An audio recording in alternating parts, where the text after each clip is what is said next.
गणित पेडागोजी के महत्वपूर्ण बहुविकल्पीय प्रश्न। प्रश्न नंबर 1। गणित सिखाने का मुख्य उद्देश्य क्या है? तार्किक और विश्लेषणात्मक सोच विकसित करना। सीखने के लिए गलती करना आवश्यक है। यह किस शिक्षण सिद्धांत को दर्शाता है? सक्रिय अधिगम सिद्धांत। गणित में स्पाइरल अप्रोच का क्या तात्पर्य है? विषय को धीरे धीरे बढ़ती हुई जटिलता के साथ पढ़ाना। निर्देशित खोज विधि में शिक्षक का क्या कार्य होता है? छात्रों को मार्गदर्शन देना। रचनावाद का संबंध किससे है? छात्र के अनुभवों और पूर्व ज्ञान से सीखना। गणित में अनुमान और जांच सिखाने का उद्देश्य क्या है? तार्किक सोच और उत्तर की सटीकता का मूल्यांकन। गणितीय चिंता का मुख्य कारण क्या होता है? डर और दबाव का वातावरण। किस शिक्षण विधि में गतिविधियों और खेलों के माध्यम से गणित पढ़ाया जाता है? गतिविधि आधारित विधि में।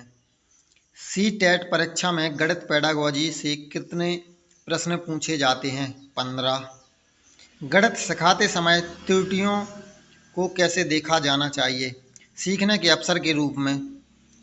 मैथ लैब का मुख्य उद्देश्य क्या है? छात्रों को प्रयोग से जोड़ना। गणित में समझ आधारित शिक्षा का मतलब है अवधारणाओं को समझना और लागू करना।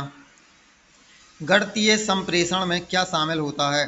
विचारों को स्पष्ट रूप से व्यक्त करना। बालक सबसे अच्छा सीखता है जब वह गतिविधियों में भाग लेता है। त्रुटियों का निदान का मतलब है बच्चों की त्रुटियों की पहचान कर उन्हें सुधारना। किस शिक्षण विधि में प्रश्न उत्तर शैली का उपयोग होता है?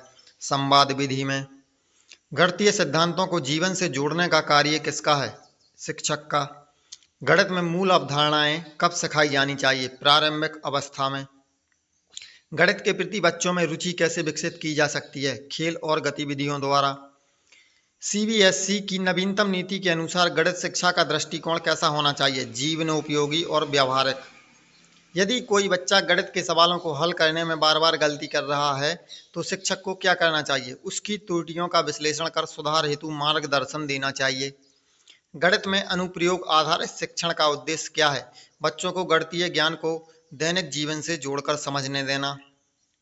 किस प्रकार की गतिविधि गणितीय सोच को सबसे अधिक बढ़ावा देती है? समूह आधारित समस्या समाधान। ब्लूम वर्गीकरण के अनुसार गणित में उच्च स्तरीय चिंतन कौशल कौन से हैं? विश्लेषण, मूल्यांकन और सृजन। गणितीय अधिगम में संवेदनशीलता का अर्थ क्या है? अवधारणाओं को भावनात्मक रूप से जोड़ने की क्षमता। विभेदित निर्देश का उपयोग गणित कक्षा में क्यों किया जाता है? हर छात्र की अलग अलग जरूरतों के अनुसार शिक्षण देने के लिए। कक्षा में प्रोजेक्ट आधारित शिक्षण का उपयोग गणित में कैसे किया जा सकता है? बच्चों को गणितीय मॉडल बनाने के लिए प्रेरित करके। जब छात्र अपने विचारों को गणितीय भाषा में व्यक्त करते हैं तो यह कौन से कौशल का विकास करता है? संप्रेषण कौशल। छात्रों की गणित में रुचि बनाए रखने के लिए शिक्षक को क्या करना चाहिए? गतिविधि आधारित शिक्षण और प्रश्नोत्तरी शामिल करना चाहिए। गणितीय अवधारणाओं को बच्चों के जीवन से जोड़ना किस प्रकार का शिक्षा को बढ़ावा देता है? व्यावहारिक शिक्षा। गणित की शिक्षा में सांकेतिक प्रतिनिधित्व का क्या महत्व है? अवधारणाओं को संक्षेप में प्रस्तुत करना। मॉडल और चार्ट का उपयोग गणित शिक्षा में क्यों किया जाता है? अमूर्त अवधारणाओं को मूर्त रूप में समझाने के लिए। कक्षा में समूह गतिविधि का उपयोग गणित में किस उद्देश्य से किया जाता है? सहयोगात्मक अधिगम और संवाद कौशल बढ़ाने के लिए। गणित की कक्षा में सक्रिय भागीदारी का अर्थ है बच्चों द्वारा समस्या हल करना, सवाल पूछना और चर्चा करना। गणित सिखाने में अधिगम कठिनाइयों को कैसे पहचाना जा सकता है? बच्चों के उत्तर, व्यवहार और त्रुटियों का विश्लेषण करके। जब कोई बच्चा बार बार जोड़ में गलती करता है तो इसका संभावित कारण क्या हो सकता है? संख्यात्मक अवधारणाओं की अस्पष्टता। शिक्षक के प्रश्न पूछने का तरीका गणित शिक्षण में क्यों महत्वपूर्ण है? बच्चों में जिज्ञासा और चिंतन को उत्पन्न करने के लिए।